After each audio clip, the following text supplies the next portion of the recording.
다시 한번 박수 주시기 바랍니다. 할렐루야. 하나님의 크고 놀라우신 은혜와 사랑과 축복이 여러분 모두에게 충만하게 임하기를, 또 영상으로 예배드린 모든 가정 위에 충만하게 임하기를 주님의 이름으로 축복합니다. 따라할까요? 다음 세대는 교회의 희망입니다. 믿음으로 아멘합시다. 믿음으로 아멘합시다. 소망으로 칭찬합시다. 소망으로 칭찬합시다. 사랑으로 인사합시다. 사랑으로 인사합시다. 같이 우리 인사할까요? 잘 나오셨습니다. 예수님 안에서 늘 행복하세요. 잘 나오셨습니다. 예수님 안에서 늘 행복하세요. 우리 옆에 분들 축복하겠습니다. 성도의 모습 속에 보이는, 성도의 모습 속에 보이는 하나님 형상 아름다워라. 하나님 형상 아름다워라. 존귀한 주의 자녀 됐으니, 자녀 됐으니 사랑하며 섬기니. 우리의 모임 중에 임하신, 우리의 모임 중에 임하신 하나님 영광 아름다워라. 하나님 영광 아름다워라. 존귀한 왕이 여기 있으니, 왕이 여기에 사랑하며 섬기니, 사랑하며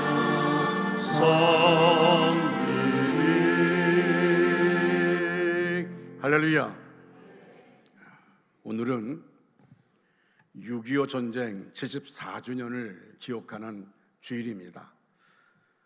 많은 시간이 흘렀지만 여전히 우리 민족에게는 비극과 아픔의 역사로 남아 있습니다. 전쟁의 잿더미가 된 한국이 지금의 모습으로 발전하게 된 것은 전적으로 하나님의 은혜입니다. 1950년 6월 25일 주일 새벽 4시에 북한은 기습적으로 남침을 감행했습니다. 북한군은 탱크 242대를 앞세워 단 사흘 만에 서울을 점령했고, 한 달 후 낙동강 동남부를 제외한 남한 전체를 수중에 넣었습니다. 6.25 전쟁 중 많은 국가의 참전 용사들이 죽었고, 남한 국민 약 24만 명이 사망했습니다. 50년이 시작된 6.25 전쟁이 53년 7월 27일에 휴전으로 종료돼 한반도는 여전히 휴전 상태입니다. 우리는 6.25 전쟁을 통해 세 가지 영적 교훈을 깨닫게 됩니다. 첫째는 여러 국가가 6.25 전쟁에 참전해 우리를 도운 사실에 감사해야 합니다. 세계 각국의 젊은 군인들은 한국의 공산화를 막기 위해서 청춘을 바쳐 헌신했습니다. 우리는 6.25 전쟁 파병국가 참전 용사들에게 정말로 감사해야 합니다. 이 세상을 살면서 은혜를 잊지 않는 마음만큼 소중한 미덕은 없을 것입니다. 둘째로 6.25 전쟁사에 기록된 하나님의 기적을 기억하고 감사해야 합니다. 유엔 안전보장이사회 상임이사국 가운데 단 한 개 국가만 거부권을 행사해도 유엔 회원국의 6.25 참전은 불가능했습니다. 그러나 하나님의 섭리 가운데 당시 소련이 안전보장이사회에 불참해 거부권을 행사하지 못했고, 그 결과 미국과 여러 우방국이 6.25 전쟁에 참전할 수 있었습니다. 이는 하나님의 역사입니다. 셋째로 영적으로 깨어 기도해야 합니다. 초기에 낙동강 전투가 치열했습니다. 낙동강 전선이 무너지면 남한은 공산화될 수밖에 없었습니다. 그런데 미 공군 전투기가 주둔한 일본 오키나와 기지는 안개로 뒤덮여 단 한 대의 전투기도 이륙할 수 없는 위기에 처했습니다. 이때 이승만 대통령과 목회자 성도들이 부산 초량교회에 모여서 금식하며 기도했습니다. 하나님의 능력으로 안개가 순식간에 사라졌습니다. 그 결과 오키나와 미 공군 전투기가 낙동강 전투에 투입돼 남한을 지킬 수 있었습니다. 하나님께서는 우리가 예레미야와 같이 간절히 기도할 때 응답하여 주셨습니다. 우리는 6.25 전쟁이 남긴 아픔의 역사를 잊지 말아야 합니다. 북한이 지난 5월 28일에 이어서 6월 9일 대남 오물 풍선을 살포했습니다. 탈북 및 단체들이 구호 물자를 넣은 대북 전단을 북한으로 날려보낸 데 대한 분풀이었습니다. 정부는 같은 날 대북 확성기 방송을 제기했습니다. 이런 와중에 북한에서 자유민주주의 국가를 세우겠다고 주장하는 혁명 세력 새조선, 구 자유조선이 점점 더 과감한 행동에 나서고 있고 파장을 일고 있습니다. 이들은 북한 내부에서 김일성 비석에 먹물을 뿌려 훼손하는 영상까지 공개했습니다. 부지불식간에 찾아올 통일에 우리 남한은 대비해야 합니다. 하나님의 섭리로 조국이 통일될 것을 믿음으로 바라보고 감사해야 합니다. 이럴 때일수록 여당 야당 관계없이 하나가 되어야 됩니다. 안보에는 하나가 되어야 됩니다. 오늘은 우리 중앙교회 창립 72주년을 기념하는 기념주일입니다.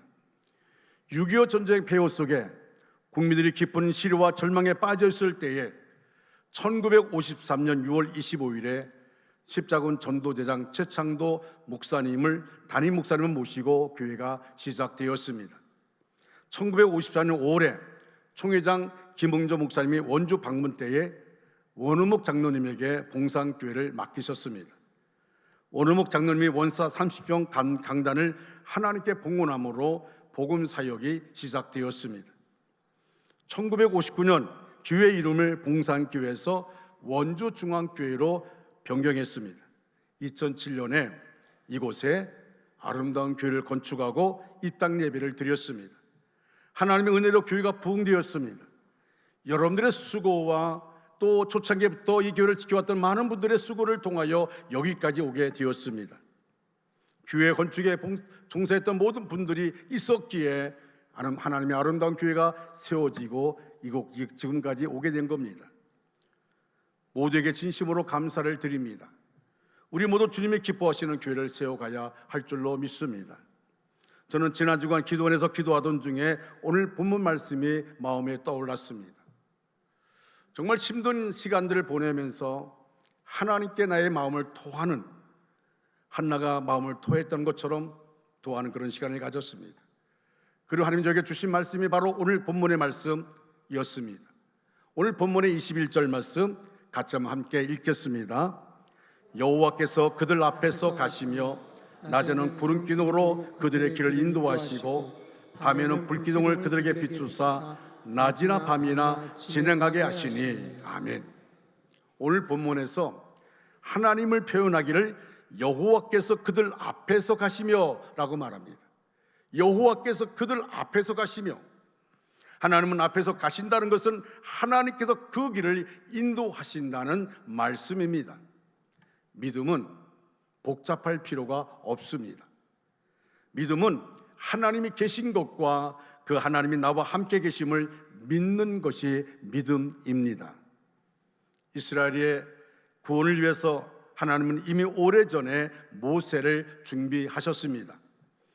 모세를 지도자가 되게 하려고 나일강에 버려지게 하시고 결국은 공주의 손에서 좋은 교육을 받으며 자라게 하셨습니다. 그러나 다시 저를 광야로 쫓아내셔서 광야를 알게 하셨습니다. 이것뿐 아니라 바로의 궁에서 최첨단의 교육을 받으면서도 이미 그의 친어머니를 유모로 만나게 하셔서 바른 믿음의 교육도 받게 하셨습니다. 그런 우리의 모세를 들어서 이스라엘의 인도자가 되게 하셨습니다. 얼른 보면 그저 모세가 갑자기 돌출한 것처럼 보이지만 이미 하나님께서 예비하시고 인도하시고 있었습니다. 하나님은 가장 적합한 때 가장 선한 것을 우리에게 주십니다. 그것이 바로 믿음입니다. 우리의 삶의 모든 과정들을 믿음으로 받아들여야 하는 겁니다. 우리의 삶의 모든 부분을 믿음으로 받아들이지 않으면 우리는 쓰러질 수밖에 없고 지쳐서 절망할 수밖에 없습니다. 모세의 과정을 바라볼 때에 우리는 그 바라보는 과정 가운데 느끼는 게 뭡니까? 하나님이 그를 인도하여 주고 있는 것입니다. 창세기 39장에 요셉의 삶을 인도할 때 보면 요셉의 꿈을 주시고 그 꿈과 관계없이 형들이 미움받아서 애굽에 팔려갑니다. 보디발 집에서 종살이합니다. 그러다가 그가 보디발 아내의 유혹을 뿌리쳤음에도 불구하고 감옥에 들어갑니다. 그러나 그 모든 과정 가운데 보디발 집에서 가정 총무되면서 경제를 배우게 되어집니다. 감옥에 들어갔을 때 그 감옥이 어떤 감옥입니까? 정치인들이 들어간 감옥입니다. 거기서 애굽의 정치를 배우게 되어집니다. 그리고 30에 애굽의 총리가 되어집니다. 요셉이 뭐라고 고백합니까? 형들 향해서 당신 나를 해하려고 했지만 하나님 그것을 선으로 바꾸사 모두를 구원하게 해서 나를 앞서 보냈다고 말합니다. 하나님은 선하신 하나님이십니다. 지금 내가 어려워도 내가 내 눈을 주님에게서 떼지 않으며 내 얼굴을 주님에게서 돌리지 아니하며 내 발을 곧게 하여 주님의 길로 따라가면 결국은 가장 선한 것으로 내게 주실 것을 믿는 것이 진정 믿음입니다. 저는 자동차에 내비게이션이 있다는 것이 얼마나 기쁜지 몰라요. 왜냐하면 제가 길치거든요. 길을 잘 모릅니다. 분명히 이 길 맞는 것 같은데 아닙니다. 그래서 이제는 내비게이션에 말에 따르기로 했어요. 그런데 저는 여자 음성이 아니라 남자 음성을 좋아해서 그래서 남자 음성으로 내비게이션 합니다. 여러분, 고도 약 2만 킬로 상공에 여러 개의 위성을 띄워서 위치를 확인하고 있습니다. 공중에서 아래의 상황을 환하게 보고 있어서 그 길을 분명하게 인도할 수 있는 것입니다. 여러분, 비행기를 타고 가면요, 그 비행기 위에서 밑을 바라보면 정말 건물들이 깨알같이 보이지 않습니까? 작게 보이지 않습니까? 그리고 거기에 차가 지나가는 모습이 보여지고요. 바로 그것입니다. 우리는 목적지를 제대로 모를 때가 있습니다. 어떨 때는요, 고속도로를 타고 있는데 갑자기 내비가 국도를 가리킵니다. 왜 편한 고속도로를 놔두고 국도를 가리키는지, 앞에 차가 꽉 막혀 있는데 이게 어디까지 꽉 막혀 있는지, 그래서 더 빠른 시간을 해서 내비게이션이 국도를 가리킵니다. 그러나 우리가 고집 피우고 나는 오로지 큰 도로에만 있겠다 그러면 언제 갈지 모릅니다. 그냥 내비가 말하는 대로, 가리키는 대로 가면 됩니다. 내비게이션 안내를 받으면 목적지에 갑니다. 하나님께서 우리의 가는 길을 아시고 우리의 가야 할 방향도 아시고 무엇이 우리에게 필요한 것인지도 알고 계십니다. 나는 내 앞에 어떤 일이 전개될지 아무것도 모릅니다. 추측할 뿐입니다. 내가 어떤 계획을 짰습니다. 그리고 내가 어떤 사람들을 기대합니다. 그런데 결국은 사람들 통해 배신당하고 상황을 통해 낙심하게 되어지고 절망하게 되어지고, 언제 내 인생 가운데 이 어려운 고통과 이 어려움이 끝날지 모르니까 스스로 포기하게 되어지고, 그러나 참 그리스도인들은 기도하면서 하나님의 지켜주심과 인도하심과 은혜를 구하는 것입니다. 오늘 본문의 말씀처럼 이스라엘 백성 앞에서 구름기둥 불기둥으로 인도하셨던 하나님께서 우리 중앙교회 창립 72주년을 맞이하는 우리 중앙교회를 지금까지 인도하여 주신 것처럼 앞으로 인도하여 주실 줄 분명히 믿습니다. 하나님이 인도하시는 교회는 어떤 교회입니까? 첫째로 예배에 힘쓰는 교회입니다. 여러분, 사도행전 2장 46절 47절 말씀을 함께 읽겠습니다. 시작. 날마다 마음을 같이하여 성전에 모이기를 힘쓰고 집에서 떡을 떼며 기쁨과 순전한 마음으로 음식을 먹고 하나님을 찬미하며 또 온 백성에게 칭송을 받으니 주께서 구원받은 사람을 날마다 더하게 하시니라. 아멘. 여기에 모이기를 힘쓰고, 원어로 보니까 프로스 카르테 룬테스인데 늘 성전에 모여 기도하고 찬송하는 일에 주력하는 것을 의미합니다. 초대교회 성도들은 하나님과의 만남이 예배를 중요시 여겼습니다. 그래서 모이기를 힘썼던 것입니다. 성도들의 삶의 중심은 내가 아닙니다. 성도들의 삶의 중심은 내가 아닙니다. 성도들의 삶의 중심은 교회도 아닙니다. 이상하죠? 성도들의 삶의 중심은 목사도 아니고 장로도 아닙니다. 성도들의 삶의 중심은 하나님이십니다. 교회의 중심도 하나님이십니다. 성도들은 언제나 어디서나 하나님을 바라보고 하나님을 의지하고 하나님으로부터 세임을 얻고 위로를 받고 하나님의 사랑을 받으며 하나님으로부터 모든 좋은 것을 받으며 살아갑니다. 일상생활에서 하나님을 잊어버리고 하나님 없이 살아간다면 그는 참 성도라고 할 수 없을 것입니다. 내 인생의 중심이신 하나님을 잘 섬기고 경배하는 것을 예배라고 합니다. 예배를 드리긴 해도 예배 속에서 하나님을 만나는 감격을 누리지 못한다면 그 예배는 참 예배가 아니요 형식적인 예배일 뿐입니다. 이런 형식적인 예배가 일상화되면 하나님이 기뻐하시는 참 성도로 할 수 없습니다. 예배가 무엇인지 알면 예배를 잘 드릴 수 있습니다. 구약 성경에서는 예배라는 단어를 한 단어만 사용한 것이 아니고 상황에 따라 여러 어휘를 사용했습니다. 대표적인 것이 두 개 있는데 하나는 아바드라는 히브리어입니다. 아바드는 봉사, 섬김의 뜻입니다. 예배는 하나님을 섬기는 행위입니다. 두 번째로 히브리어로 사하인데 굴복하는 것, 엎드리는 것을 의미합니다. 예배는 하나님께 대한 공경심을 갖고 엎드려 경배하는 것입니다. 신약 성경에서는 프로스키네오라는 단어를 씁니다. 프로스키네오는 입맞추다, 절하다, 굽어 엎드리다는 뜻입니다. 사랑과 존경을 표한다는 것입니다. 또 라토레리아라는 단어를 씁니다. 섬긴다는 뜻입니다. 그래서 구약과 신약에 나타난 그런 예배란 이 의미를 종합하면 예배는 하나님께 대한 경외심, 존경심으로 엎드려 섬기며 경배하는 것입니다. 왜 하나님께 대한 경외심, 존경심으로 예배해야만 합니까?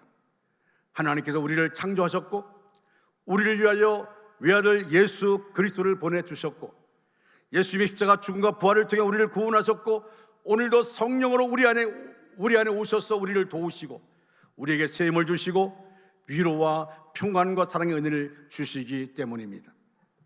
우리가 이 하나님께 예배 드리는 것은 어떤 보상을 받기 위해서가 아닙니다. 예배를 잘 드리면 하나님께서 뭔가를 주실 것이라 생각하며 예배 드리는 것 잘못된 것입니다. 예배는 창조주 구원주 하나님을 만나는 것입니다. 그만큼 신비하고 거룩하고 황홀하며 감격적인 시간입니다. 영광과 존귀와 찬양을 받으시기에 합당하신 하나님께 예배를 드릴 때에 하나님께서 기뻐 받으시고 우리의 영혼의 기쁨과 평안, 용서와 확신, 위로와 능력을 내려주실 것입니다.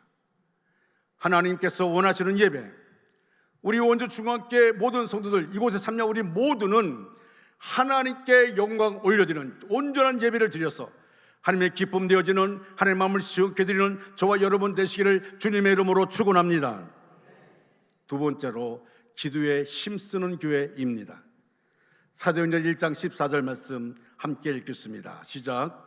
여자들과 예수의 어머니 마리아와 예수의 아우들과 더불어 마음을 같이하여 오로지 기도에 힘쓰더라. 아멘.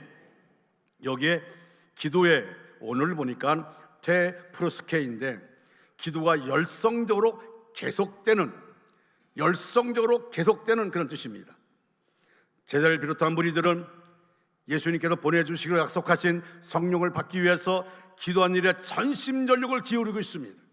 오로지 기도에 힘쓰더라 라고 말합니다. 하나님은 기도를 통해 역사를 이루십니다. 기도는 그리스도의 힘이요 능력입니다. 기도는 하나님의 뜻을 묻고 하나님의 뜻에 나를 맡기는 것이 바로 기도입니다. 여러분, 우리는 기도할 때마다 내가 원하는 것 이루기를 원하는 게 기도라고 생각합니다. 아닙니다. 우리가 기도 가운데 내가 지금 삶에 어떤 어려움이 있다 할지라도 어떤 상황 가운데 놓여 있다 할지라도 우리는 그 상황 속에서 하나님의 뜻이 어디 있습니까? 하나님의 뜻을 묻고 그 뜻에 나를 맡기는 것, 이게 바로 기도입니다. 북한 선교회 사역을 하고 있는 모퉁이도 선교회 이상 목사가 전하는 이야기입니다. 저는 이야기를 읽을 때마다 감동이 됩니다. 미국에 도착했는데 중국에서 한 노인의 가족이 탈북을 원한다는 연락이 왔습니다. 급히 중국으로 가서 79세의 노인을 만났습니다. 그리고 노인에게 물었습니다. 그 연세에 왜 위험을 무릅쓰고 나오려 가세요? 라고 물었습니다. 그때는 노인이 하는 말이 찬송을 마음 놓고 불러보고 싶어서 라고 그럽니다. 찬송을 마음 놓고 부르고 싶어서, 그래서 탈북을 원한다는 겁니다. 마음껏 예배드리려고 목숨 걸고 탈북하겠다는 것입니다. 이상 목사가 제가 도와드리겠다고 대답하자, 목사님 그래도 제가 다시 한번 기도해 보겠다고. 그리고 밖으로 나가더니 기도한 다음에 10분 있다가 왔는데, 결정하기 전에 하나님께 다시 한번 물어보겠다고 하고 왔는데, 그 눈에는 눈물이 글썽거리고 눈물 흘리며 이렇게 말했습니다. 하나님께 물었소이다. 미국에서 온 목사가 돕겠다는데 따라갈까요? 그러자 하나님은 내가 능력이 없어서 너희들 북한에 남겨두는지 않느냐 하시네요. 그 말에 화가 나서 하나님께 항의했지요.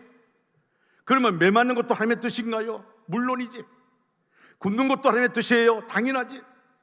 하나님 뭘 모르시네. 우리 가족 모두 수용소에 가게 되었다고요. 어린 손녀딸도 말이에요.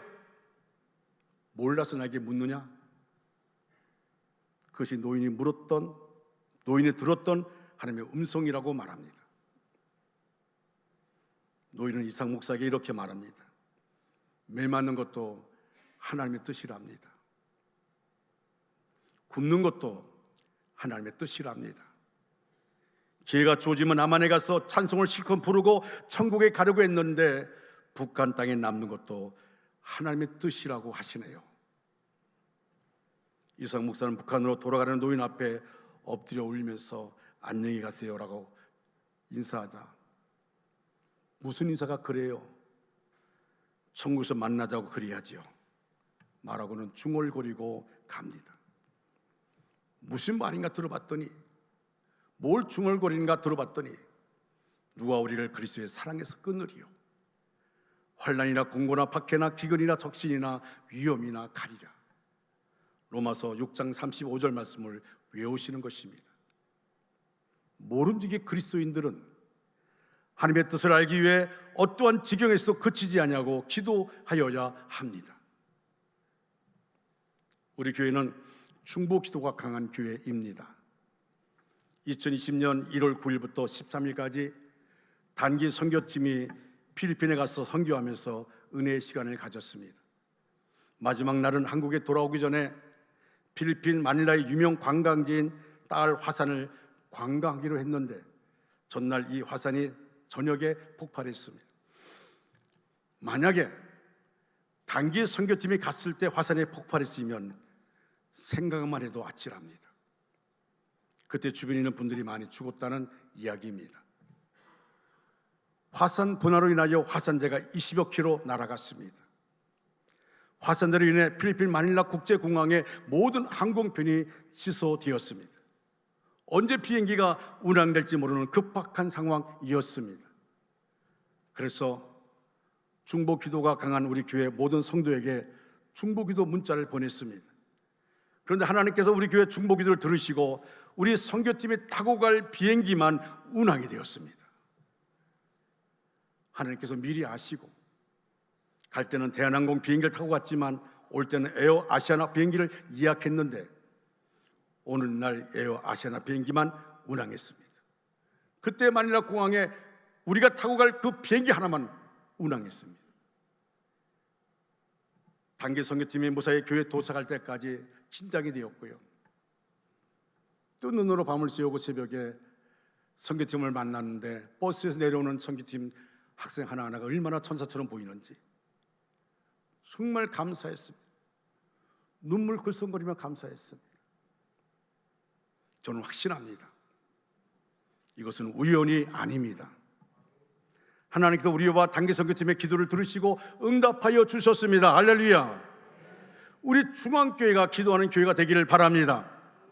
하나님의 집, 주님의 몸된 교회는 기도하는 집입니다. 기도하는 집에서 기도가 부족해서는 안 됩니다. 그러므로 우리 중앙교회 교인들은 하나님께 열심히 기도하는, 새로운 믿음의 자세를 확립하여 나가는 우리 모두가 되어지기를 주님의 이름으로 축원합니다. 세 번째로 하나님이 인도하시는 교회입니다.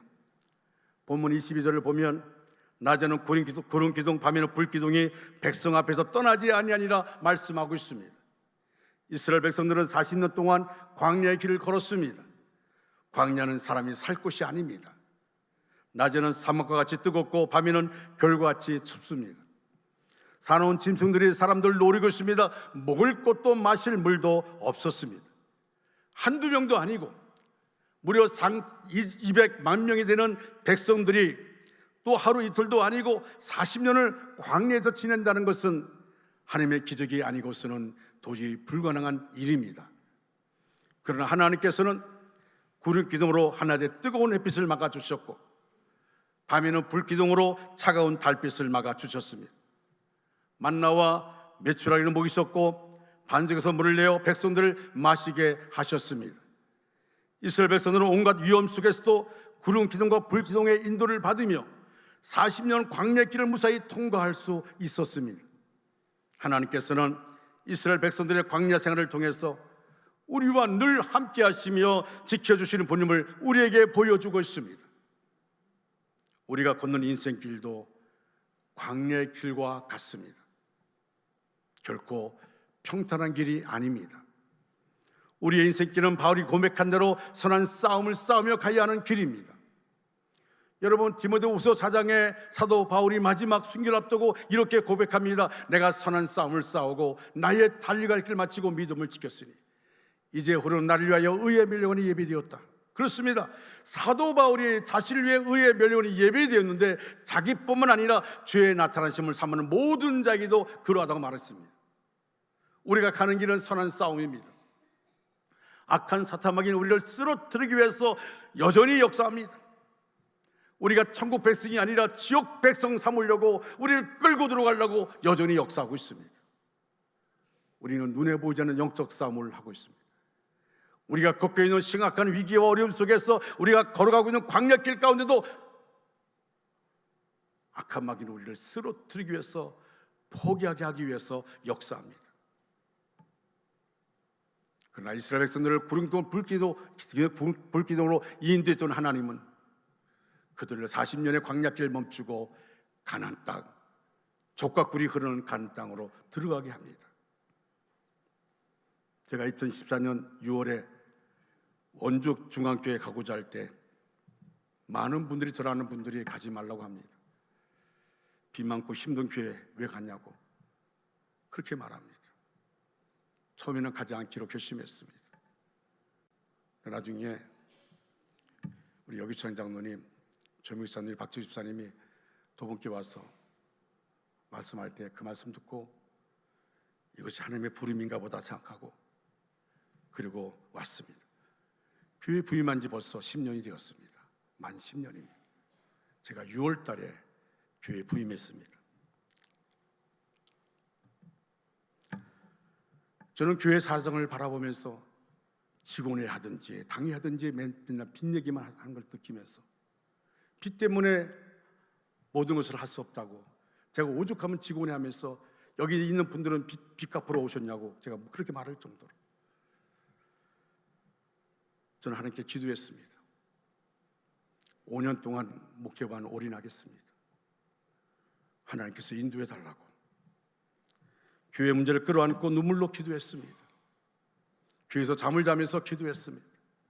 그럴 때 하나님께서 교회에 부흥을 주셨습니다. 교단에서 공제해서 우리 앞에 우리 교회 들어오다 보면 진입 많은 그 땅, 흐르된 땅, 그 땅 460평을 사겠냐고 말하는 겁니다. 빚이 많은데 그 땅을 사겠냐는 겁니다. 아니면 그 땅에 누군가 그 땅을 살려고 하는데 그 땅에다 어린이집을 짓는다고 그렇게 말한다는 겁니다. 당일을 열고 당일과 함께, 물론 빚이 있는데 어떻게 그걸 사겠습니까? 말한 분도 있었지만 그래도 같이 하면서 그 땅을 샀습니다. 그래서 우리 교회 땅이 한 2,800평이 되는 겁니다. 2020년부터 코로나19로 교회가 위기에 맞았을 때 정말 힘들어하는 성도를 바라보면서 참 많이 울었습니다. 그리고 하나님이 주신 마음으로 2020년 4월부터 2021년 5월까지 매월 한 주간씩 특별 새벽 기도와 성령 밤 집회를 교회에서 또 실시간 영상으로 실시했습니다. 그리고 정부 방침으로 20명씩 교회에서 예배를 드릴 수 있다고 했을 때에 우리 교회는 새벽 5시 반부터 실부 예배를 드렸습니다. 그리고 그 이후로 모든 공예배를 드렸습니다. 우리 교회는 2020년 5월부터 2021년 5월부터 교회 식사를 허용할 때 바로 교회 식사를 시작했습니다. 주방에서 봉사하신 분들에게 진심으로, 정말 진심으로 감사드립니다. 담임 목사가 식사하자고 할 때도 말없이 수족했던 그분들이 있었기 때문에 식사할 수가 있었습니다. 원주시의 연합예배는 우리 교회에서 드릴 수 있었습니다. 왜냐하면 원주시에 오후 예배가 없는 교회들이 많았기 때문에. 교회는 예배 출석과 예산이 2배 이상 성장했습니다. 그리고 2022년 7월에 그 많은 빚 다 갚았습니다. 놀라운 사실은 나라가 이자가 올라가기 전에 참 저는요, 순간순간 바라보면 하나님이 역사합니다. 하나님이 역사하셔서 이자가 높아지기 전에 우리 교회가 빚을 갚았어요. 물론 그 안에는 우리 이정렬 장로님의 애씀도 있었습니다. 그 일을 통해서 했습니다. 저희 부부가 원주 중앙교회 와서 기도한 것은 우리가 목회할 때 모든 빚을 다 갚고 나 다음에 목회자가 왔을 때 아무 부담 없이 목회할 수 있게 하자고 우리가 기도했는데, 참 좋으신 하나님은요, 벌써 빚을 다 갚게 만들어 주셨어요. 저는 지금도 특별한 일이 없으면 매주 목요일에 기도원에 갑니다. 기도 중에 하나님이 어떤 말씀 주시든지 순종합니다. 그때마다 하나님께서 인도하신 것을 보게 됩니다. 처음엔 기회의 빚 때문에 위축되었던 교회가 이제 나눔과 선교의 기쁨을 누리려고 합니다. 물론 만족할 수는 없습니다. 그러나 해나갈 것입니다. 저는 지금까지 목회하면서 얻은 결론은 이것입니다. 기대하고 기도하고 기다리자. 어떤 상황에서도 절대 기대의 줄을 놓지 말고 문제를 끌어안고 응답할 때까지 기도하고 기다리자. 이런 자세로 많은 상황에서 하나님의 인도하심을 경험했습니다. 그러다 보니 모든 문제에는 반드시 해답이 있다는 것을 믿게 되었습니다. 사실 성령 집회를 다음 주 성령 집회가 시작되어지는데, 성령 집회를 앞두고 다시 말하면 사실 내일부터 내가 기도원에 올라가야 됩니다. 근데 너무 힘든 상황들이 있어서 제가 지난 주간 한 주간 기도원에 올라가서 정말 마음을 토하는 기도를 많이 했습니다. 그리고 힘들어하는 성도들 위해서 기도하는 시간을 가졌습니다.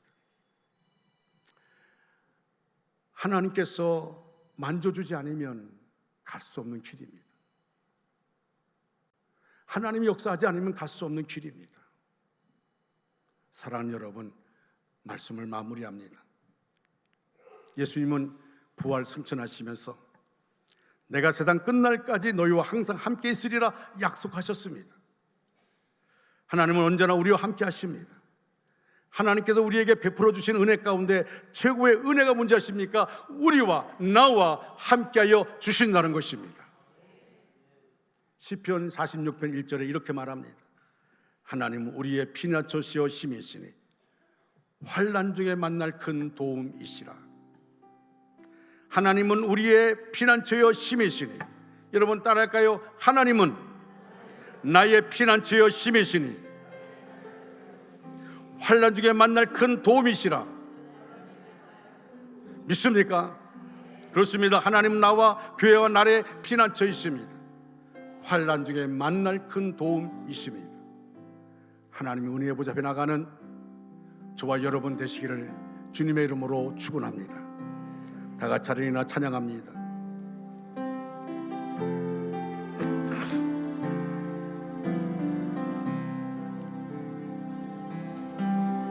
나의 피난처 예수 의지해요.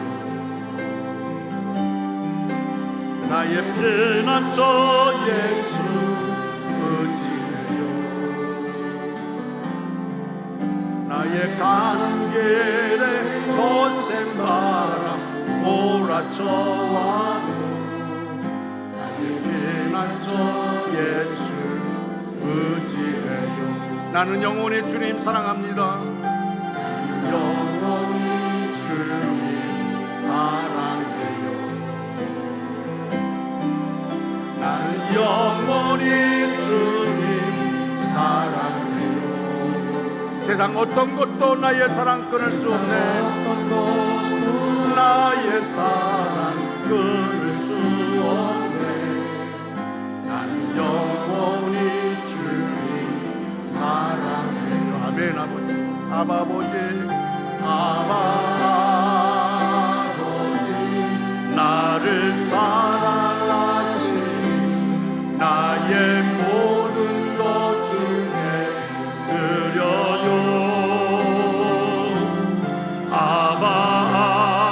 아버지, 내가 여기에 있으니 주의 영광 위하여 써주세요.